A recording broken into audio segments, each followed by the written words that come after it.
उसके बाद अगर वो ठीक भी हो जाता है तो क्या उसकी ऊर्जा जो होती है वो खंडित हो जाती है?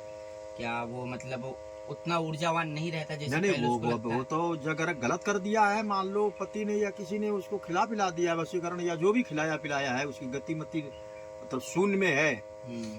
और वो किसी तरह से मतलब कहीं भी कि महात्मा के द्वारा या पब्लिक के द्वारा या किसी देवी देवता के द्वारा वो ठीक हो गया, तो फिर वो तो वैसे ही उसमें सब स्मरण शक्ति आ जाएगी।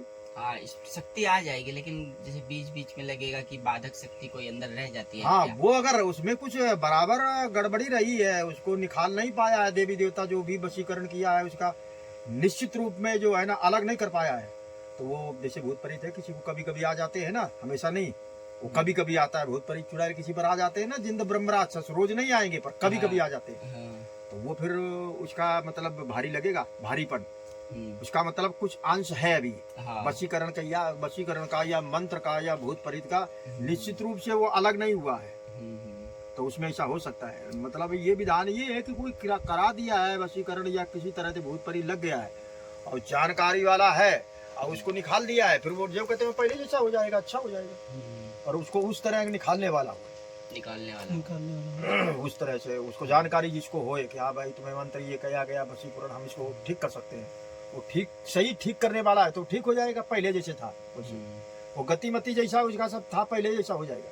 अच्छा महाराज जी, किशमिश का भी टोटका होता है क्या, कि किशमिश में भी कुछ मिला करके या टोटका हाँ होता है, होता है हाँ किशमिश का? किस्मत का होता है, लौंग का होता है, और ये क्या बोलते हैं इसको आंवले का होता है, ये सब टुटका है ना, कहने का मतलब प्राकृतिक के द्वारा बनाए जैसे हुए। महाराज जी मैंने देखा था एक बार डायरी में दबी हुई किशमिश पचकी रहती है, लेकिन किशमिश इतनी फूल गई थी, अंगूर की तरह फूली हुई किशमिश दिखी थी महाराज जी।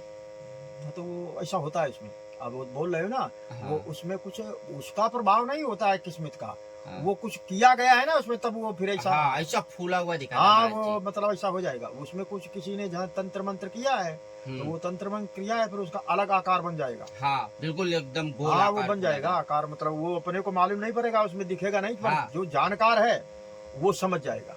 पर महाराज जी मुझे आभास हुआ था कि मतलब ये है यहाँ कुछ नहीं होगा वो, मतलब देखो ऐसा है ना, ये सूक्ष्म है, तत्व है, जैसे यहाँ पर कोई आत्मा रह रही है या कहीं भी आत्मा रह रही है, तो वो सूक्ष्म मतलब होता है, सूक्ष्म वाला दिखता नहीं है वहां पर, ईश्वर हो या शक्ति हो या भूत हो, चुड़ैल हो, जो भी हो, महात्मा है, सिद्ध महात्मा कोई है वहां पर है, वहीं से अपने निकल जाएंगे, वहां तो कुछ नहीं दिखेगा। अब जैसे यहाँ कोई आत्मा रह रही है यहाँ, तो ये हम नहीं हुए, और यहाँ पर कोई आए तो बोले बाबा कुटिया खाली, बाबा है ही नहीं यहाँ, वो इतना दिखेगा कि कोई है तो यहाँ कुछ नहीं, बाबा सामान मान रखा है, बर्तन वर्तन और ये सब मतलब जो है, पर आत्मा रह रही है यहाँ पर, ये उसको नहीं मालूम पड़ेगा कि आत्मा रह रही, कौन सी आत्मा रह रही है, तो सब तमाम आत्माएं है ना, आत्मा तो एक ही है, पर वो हनुमान की आत्मा रहा, हनुमान जी रह रहे हैं, या देवी रह रही है, दुर्गा रहती है, या गुरु तत्व रहता है, या महात्मा सिद्ध है वही यहाँ पर रह रहा है, उसको तो खाली कुटिया दिखेगी, यहाँ पर कुछ नहीं, बाबा कहीं गया है और खाली है, पर वो रह रहा है, जो यहाँ आएगा बदमाशी करेगा, अच्छा बुरा वो सब देख भी रहा है, ये कौन आया, वो अगर गलत करेगा अटैक कर देगी आत्मा उसको, गलत उसी समय उसको भयभीत किसी तरह संकेत करेगा। संकेत का मतलब जैसे मृत संजीवनी विद्या लेने जा रहे थे ना हनुमान जी, जब लक्ष्मण के मारी थी शक्ति, उसने रावण का लड़का था ना मेघनाद, तो वीर गात्री नाम की जो शक्ति थी वो खतरनाक मानी जाती है, वो बहुत तपस्या के द्वारा प्राप्त होती है, जब भयंकर तपस्या कर लेगा तो वो शक्ति भी छोड़ी जाती है, जब जब मतलब अपने मृत्यु का समय दिख रहा है सामने कि हम बचने वाले नहीं है, कोई रास्ता नहीं, के लिए मृत्यु ही के मुख में जाने की रास्ता एक मक्ची है, तब वो वीर गात्री शक्ति छोड़ी जाती है अपने बचाव के लिए, नहीं तो वो जल्दी तपस्या, भयंकर तपस्या के द्वारा प्राप्त भी होती है, और भयानक जब समय आ जाता है मृत्यु का, अपने सामने कोई रास्ता नहीं दिखती है, केवल मृत्यु दिखती है, तभी उसका प्रयोग करते हैं, और प्रयोग करेंगे तो वो बच जाएगा छोड़ने वाला। पर वो वीर गात्री जब इसने छोड़ा, इसने क्या बोलते हैं मेघनाद ने लक्ष्मण पर, क्योंकि लक्ष्मण मारना चाहता था ना मेघनाद को, लड़ाई हो रही थी ना, तो 6 अवतार है लक्ष्मण, तो मारना चाहा कि, तो जैसे ही मारना चाहा तो इसने मेघनाद ने समझा कि हम, मेघनाद मतलब वो साधारण नहीं था, इसके पास भयंकर भयंकर शक्तियां थी और भयंकर से तपस्या भी की थी, ये बोला अब हमारी मृत्यु सामने दिख रही है, कोई रास्ता नहीं है, तब इसने भी गात्री नाम की शक्ति छोड़ी। वो अगस्त जो समुद्र के एक महात्मा पहले थे, अगस्त समुद्र पी गए, उन्होंने रोकने का चाहा पर रुकी नहीं, भगवान शिव ने भी रोकने कहा कि वहां लक्ष्मण तक ये पहुंच ना पाए, पर वो अमोघ होती है। अमोघ मतलब इसको रोका जाना असंभव होता है। वो छोड़ा है जिसने, वो रोक भी सकता है। या तो कोई मतलब उसको पहले बात तो उसको रोकना असंभव। कुछ शक्तियां ऐसी होती हैं कि जिस काम से मतलब छोड़ी गई है वो काम करेगी अपना, बाद में भले उसका निवारण हो जाए, छोड़ने के बाद में वो काम कर देगी अपना। जैसे उसने अपना काम किया, वीर गाती नाम की शक्ति की लक्ष्मण के लग गई, ये बेहोश हो गया, हनुमान जी उठा के ले गए राम जी के पास। राम भगवान राम लीला में रोग आ रहे हैं कि अब इसको बचना मुश्किल है, तो फिर उनका निवारण वो शक्ति अपना काम करेगी। फिर ये मृत संजीवनी लाया है ना, द्रोणगिरि पर्वत है बद्रीनाथ से, वहां पर वो जड़ी मूर्ति, आज भी वो जड़ी बूटियों का ही पहाड़ है और पहले से भी रहा है वो। तो वो ये बताया उसे सुखेन वैद्य ने कि वही मृत संजीवनी मतलब जो है मरे हुए व्यक्ति को जीवित कर दे। ये फिर लाया, क्या बोलते हैं हनुमान जी महाराज जी, ये लाया तो ठीक भी हो गया। मतलब वो काम करेगी अपनी, उसको रोकना असंभव है। वीर गात्री नाम की जो शक्ति होती है, तो उसको लेने जा रहे थे हनुमान जी। तो एक बनिया था, वो बनिया बेचारे का टाइम नहीं मिलता है, वो ऐसा शास्त्रों में लिखा है। वो अपना डोल लाल के समय आदमी तो कुछ काम करता नहीं, डोल लाल के समय तो डोल लाल 10 मिनट 15 मिनट करेगा, लेटिंग जिसको बोलते हैं। तो उस समय तो वो अपना बैठा रहेगा ना, कुछ काम धाम नहीं रहता ना उस समय। तो उसका नियम पहले से होगा, ऐसा मतलब ये शास्त्रों में है ऐसा। वो घर में अपना दिनामान दुकान में बैठता होगा और फिर घर में जाए, अपना सब परिवार से मिले, फिर वो अपना कब कोई प्रसाद साथ पाए, सो जाए। मतलब कहने का उसका नियम था, जब डोल लाल जाता तो उसको फुर्सत मिलता था, ऐसा शास्त्र कहता है। तो वो भगवान का नाम लेता था डोल लाल के समय, जब तक बनिया। तो हनुमान जी होनहार समय हनुमान जी जा रहे थे मृत संजीवनी बूटी लेने आकाश से, और ये जंगल में बैठे डोल लाल कर रहा था लेटिंग। तो वो राम राम कर रहा था। हनुमान जी ने सोचा कि राम नाम तो हम भी लेता हूँ, हमारा यही मंत्र है, हम इसी में रहता हूँ 24 घंटा। कोई जब काम नहीं होता तो बस श्री राम जय राम जय राम जय, इसी में हमको आनंद आता है। और कोई जंगल में भी भगवान का नाम ले रहा है, तो इसने सुन लिया ऊपर से आकाश से जा रहा था अपना। तो ये बोला कि हम का लेने वाले जंगल में कोई भगत है तो उसका दर्शन करके चलता हूँ, मैं जा रहा जड़ी बूटी लेने। तो उतरा नीचे, पर उससे नहीं मतलब उतरा कुछ दिखा नहीं, हवा के रूप में, अदृश्य रूप में। तो देखा कि डोल लाल कर रहा है, ये यहाँ पर नाम ले रहा है भगवान का नाम पवित्र है, तो इस समय नहीं लेना चाहिए, पर ये गलत कर रहा है, ठीक नहीं है। हनुमान जी के विचार में ऐसा आया। तो वहाँ कुछ दिखे नहीं, हनुमान जी हवा रूप में थे, अदृश्य रूप में, पर जान लिया कि ये डोल लाल में बैठा है, नाम ले रहा है। तो हनुमान जी ने एक राफड़ मारा उसको कस के। वो समझा कि यहाँ कोई दिखता तो है, इनको मारने वाला कौन है, कुछ नहीं दिख रहा। हनुमान जी अदृश्य रूप में मारे उसको, और अदृश्य रूप में ऊपर से आकाश से भी नीचे उतरे, वहाँ जंगल में जहाँ वो डोल लाल कर रहा था लेटे। वो भगत ने समझा कि यहाँ कोई भूत रहता है। उसके विचार में ऐसा आया कि जब मारने वाला तुमको दिख नहीं रहा है यहाँ, और राफड़ मारा है कस के, इसका मतलब यहाँ भूत है। तो चला गया। हनुमान जी महाराज जी जब वो डोल लाल का वो द्रोणगिरि पर्वत लेकर के जब वो जड़ी लेके आए, तो भगवान के निशान लगा जैसे कोई राफड़ मारता है गाल में। तो हनुमान जी ने बोला भगवान हम पहले अभी तक तो नहीं निशान एक देखे, और ये निशान जब लगता है जब कोई कस के किसी को मारता है, ऐसा शास्त्रों में है। ये निशान तो मारता है तब लगता है, तो आप तो वो आपका कैसे निशान लगा, अभी तक तो नहीं था ये निशान जी। तो भगवान ने बोला ये वैसा कुछ कारण बना है तो उससे निशान हो गया। मतलब हनुमान जी ने पूछा बहुत, तो भगवान ने बता दिया कि देखो आज हमारे भक्त का किसी ने अपमान किया है। तो हनुमान जी का उग्र स्वरूप है ना, तो बोले भगवान हम भी आपके भगत है, नाम लेते हैं, और आपका भगत कोई होगा उसने अपमान किया है तो हम तो उसको मतलब दंड देंगे। आप बताओ ऐसा आपका अपमान किया आपके भगत का, और आपका भगत जो होता है वो तो उसका काम ही है नाम लेना, जैसे हम ही आपका नाम लेते हैं। तो भगवान ने टाला बहुत, पर ये हनुमान जी ने पूछा तो भगवान कहने लगे देखो वो डोल लाल कर रहा था लेटिंग में, उसको किसने मारा है। तो बोले हमने नहीं मारा। तो आपने क्यों मारा उसको। तो बोले भगवान आपका नाम तो पूजा सतपाठ के समय लिया जाता है, पवित्र नाम है, उस समय लेना गलत है ना। तो भगवान ने कहा वो आपके विचार में होगा, आपने मारा है ये सिद्धांत विचार करके कि इस समय भगवान का नाम लेना नहीं चाहिए।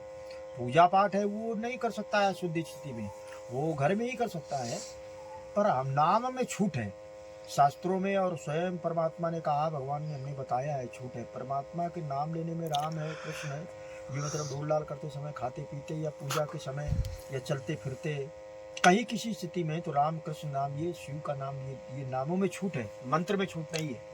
मंत्र में तो वो जब बैठे पूजा करेंगे तो उसी समय नाम लिया जाएगा, ढोल वोल डाल के समय मंत्र लेता तो गलत हो जाएगा लेने वाले का। मंत्र में छूट नहीं है पर नाम में छूट है, किसी भी स्थिति में ले सकता है। तो फिर हनुमान जी ने बोला भगवान मारा तो हमें नहीं था, तो हम तो गलत समझ के मारा था, ये इसको नाम नहीं लेना चाहिए। तो आप बोलते हो कि छूट है नाम में, तो हमारी गलती है, वैसा कभी नहीं। तो कहीं नहीं, मतलब जैसे कोई आत्मा कहीं रह रही है, यहीं पर रहती है, पर ये हम यहाँ पर नहीं है, तो उसका पेड़ों पर आत्माएं रहती है ना, पेड़ों पर बहुत जगह है, तो पेड़ उसको दिखेगा, आत्मा थोड़ी दिखेगी, उसको सूक्ष्म आत्मा बोलते हैं। सूक्ष्म होता है ना, सूक्ष्म मतलब वो दिखता नहीं है। जैसे किसी ने भूत प्रेत किसी के ऊपर लगा दिया है, तंत्र मंत्र कर दिया है, तांत्रिक वांत्रिक जो भी है, तो भूत दिखेगा थोड़ा, उसमें तो शरीर दिखेगा खाली कि शरीर है, इसका शरीर में कुछ कटा छटा है नहीं, हाथ पैर तो सही है, पर वो जो उस पर लागू किया गया वो सूक्ष्म आत्मा है। तो वो सूक्ष्म आत्मा तो उसी को परेशान करेगी ना जिस पर लागू की गई है, जिस पर लागू है तंत्र मंत्र जो भी है किया, तंत्र मंत्र या आकर्षण या वशीकरण किया जो भी, वो उसी को खाली मालूम पड़ेगा। वही तो। और जिसने लागू किया है उसको मालूम पड़ेगा कि हमने इसको कुछ कराया है, कुछ उलट पटन खिला दिया है, और उसको मालूम पड़ेगा, जिस पर लागू किया गया उसको मालूम होगा, और दूसरे किसी को तो मालूम होगा। दूसरे को ये दिखेगा तो ठीक तो दिख रहा है, शरीर में कोई हाथ पैर सब सही है, चल फिर रहा, खा पी रहा है, पर उसको परेशानी मिलेगी जिस पर लागू किया गया है वो तंत्र मंत्र, और जिसने लागू किया है उसको दो ही को मालूम होता है। अच्छा मान लीजिए किसी के साथ किया गया हो तो महाराज जी, क्या ऐसा कोई मंत्र है जिसका वो नाम जप करे और कुछ करे तो आप दैवी शक्ति से ओतप्रोत हो जाए, दैवी ऊर्जा आ जाए?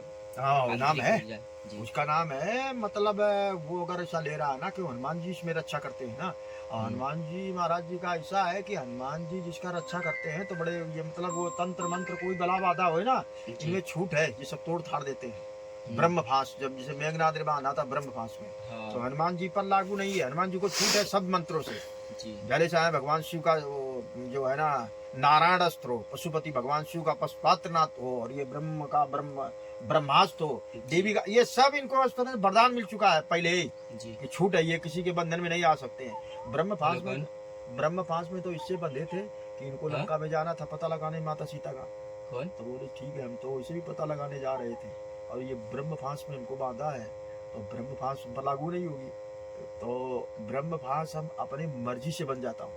मर्जी से बन जाने में ब्राह्मण का तो सुन ही रखा था हनुमान जी ने कि रावण गलत करता है, तो ये बांध के जब ले जाएंगे तो रावण की सभा में ले जाएंगे ना, रावण को जो भी अपना दंड का विचार करे, तो बंधने पर भी हम काम कर दूंगा जो हमें करने आए हैं, और ना बंधूंगा तो इनमें इतनी मालूम रहता है इनको सब भूत भविष्य के हनुमान जी को कि हम ब्रह्म फांस में हम पर लागू, इनको वरदान दे दिया है ना ब्रह्मा ने कि हमारी ब्रह्म फांस से तुम मुक्त हो, तो ब्रह्म वो लागू नहीं होगी ना इस पर, हनुमान जी पर। हाँ अपने मर्जी से बंधना चाहे तो बन जाए अपनी मर्जी से, चलो हम मान लेता हूँ, और ये नहीं तो लागू होगा ही नहीं ब्रह्म और ये नारायण का चक्र वाला और भगवान शिव का, क्योंकि उनको पहले वरदान सबने दे दिया है। इंद्र ने वज्र का दिया कि हमारा वज्र का प्रहार तुम पर नहीं काम करेगा, वज्र खतरनाक होता है, भस्म कर देता है तत्काल, यहाँ पर वो जिसको पूरा मारे जाएगा। पर इनको वरदान के कारण हनुमान जी पर कोई लागू नहीं होता है, भगवान शिव का अवतार है ना ये रुद्रावतार, तो इनको पहले वरदान मिल गए हैं सब पहले, तो इन्होंने बोला कि हमें ब्रह्मास्त्र छोड़ा इसने, पर ये थोड़ा मालूम है इसको मेघनाथ को कि ब्रह्मास्त्र इस पर लागू होगा कि नहीं होगा, इसको पहले छूट सब मुक्त है, ये हम छोड़ रहे हैं ब्रह्मास्त्र, तो इसने समझा कि बन जाएगा, ये ब्रह्मास्त्र अमोघ होता है, सृष्टि का विनाशकारक होता है ब्रह्मास्त्र, ब्रह्मा जी का है। पर मेघनाथ को ये नहीं मालूम है कि इसको पहले से वरदान मिल चुके हैं, वो तो हनुमान जी जानते हैं ना, और देने वाला जिसने दिया है ब्रह्मा जी ने दिया है कि हमारे ब्रह्मास्त्र तुम मुक्त हो, ब्रह्मास्त्र पूरे सृष्टि का विनाशकारक है, पर जब जिसका वो चीज है उसी ने दे दिया है कि हम पर लागू, हमारा चीज ये लागू तुम पर नहीं होगा, फिर वो लागू होगा ही नहीं, पर छोड़ा भी जाए तो भी लागू नहीं होगा। हाँ अपने मर्जी से लागू कर ले कि चलो हम अपनी मर्जी से लागू करता हूँ। तो महाराज जी कौन सा मंत्र है? वो मंत्र है ये हनुमान जी इसमें रक्षा करते हैं, श्री राम जय राम जय जय राम, श्री राम से नहीं श्री लगाना पड़ेगा, श्री शक्ति रूप है ना। अच्छा हाँ श्री राम, इसमें हनुमान जी सहायक बन जाते हैं। अगर किसी ने तंत्र मंत्र करवा दिया है तो अब उसमें तंत्र मंत्र किया है तत्काल जाप करो को मैं तत्काल छूट जाए, नहीं वो हनुमान जी उसी क्षण से जब वो स्मरण करेगा ना, मतलब जैसे नियम ले लिया कि हम 1 घंटा सुबह 1 घंटा शाम को, तो वो हनुमान जी की जिम्मेदारी हो जाती है निश्चित, शास्त्र ऐसा कहता है। ये मंत्र से ये जानता है, पर उसके बहुत लोग जानता है, सब शास्त्रों में लिखा है, पर उसमें शक्ति क्या है ये कम पब्लिक को मालूम होता है ना। नाम तो श्री राम भी जानता है, श्री राम जय जय राम भी जानता है, पुस्तकों में लिखा है, गीता प्रेस में पढ़ लेकर आया, घर में पढ़ा तो भी जानता है कि श्री राम जय राम हनुमान जी जपते हैं।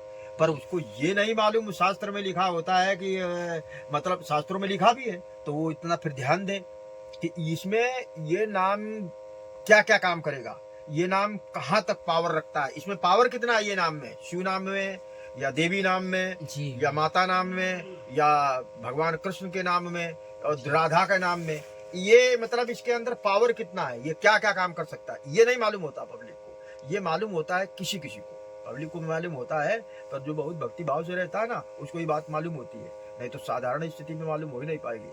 अब महात्मा है जो महात्माओं को नहीं भक्तों को मालूम होता है, ये तो ज्यादा भजन करता है, रात दिन उसी में लगा रहता है, तो फिर उसको जानकारी भगवान जहाँ जितना भजन है ना उतना जानकारी करवा देता है। मतलब श्री राम जय जय राम से ही निवारण निश्चित हो जाएगा। जी राम नाम तो इनका भगवान राम का नाम है, श्री नाम शक्ति आ जाता है ना, श्री शक्ति रूप है, श्री। तो हनुमान जी की जिम्मेदारी हो जाती है। श्री माँ काली हो जाती है। हाँ वो काली। काली के कारण, ये काली के कारण है जो है, और इनका क्या बोलते हैं हनुमान जी सीता। की जिम्मेदारी है। हाँ हनुमान जी की निश्चित रूप में इसमें जिम्मेदारी है। कोई किसी को लगा हुए और वो श्रद्धा से भाव से लग करके ये नाम ले रहा है, भले अपना सुबह शाम को 1 घंटा का नाम लिया, तो हनुमान जी की पूरी पूरी जिम्मेदारी हो जाती है। हनुमान जी हर बंधन को काटने की क्षमता है ना, इसमें हर बंधन काट सकता है। वही तो। तो ये भाव प्रेम में मतलब तो वही महाराज जी, कभी कभी मुझे भी बहुत बाल लगता है।